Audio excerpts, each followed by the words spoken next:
আপনাদেরকে একটি দাওয়াত দিচ্ছি। এখানে একটি পোস্টার লাগানো আছে। আমার অত্যন্ত আমি কেমন কি বলে যে সম্মান করব আমি ভাষা হারিয়ে ফেলছি। ওসিয়ে গৌসুল আজম মাইজ ভান্ডারী কেবলাই আলমের যদি আদর্শকে ধারণ করেন, যার মধ্যে অন্যতম একজন হবেন শাহ সুফি ডক্টর সৈয়দ দিদারুল হক মাইজ ভান্ডারী রহমতুল্লাহ আলাই। ওসিয়ে গৌসুল আজম মাইজ ভান্ডারীর আদর্শের বিন্দু পরিমাণ যিনি চলেন না, আমাদেরকে চলতেও দেন নাই, সবসময় আমাদেরকে শাসন করতেন। আদর সবাই করে কিন্তু শাসন সবাই করে না। তিনি আদরও করতেন, শাসনও করতেন, আমাদেরকে বুঝাতেন, আমাদেরকে নিয়ে বসতেন।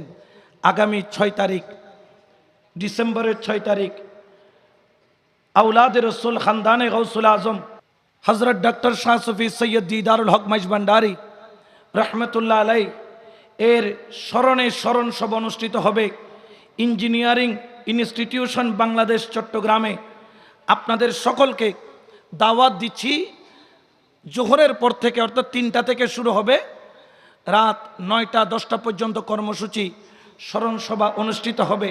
তো আমি আপনাদেরকে দাওয়াতটা পৌঁছে দিচ্ছি, আপনারা দাওয়াতটা কবুল করবেন ইনশাল্লাহ। আগামী 6 তারিখ সেখানে আমিও যাব, আপনাদেরকে দাওয়াত দিচ্ছি, আমার ভাইজানকেও আমি দাওয়াত দিচ্ছি। সবাই আমরা উপস্থিত হব, কারণ প্রত্যেক আওলাদে রসুল আমাদের মাথার তাজ। জামিয়া আহমদিয়া সুন্নি আলিয়া মাদ্রাসায় প্রত্যেক বছর আওলাদে রসুল তশরিফ আনেন, আমরা মিলাদুন্নবীতে শরিক হয়ে যাই, কারণ প্রত্যেক আওলাদে রসুল আমাদের মাথার তাজ।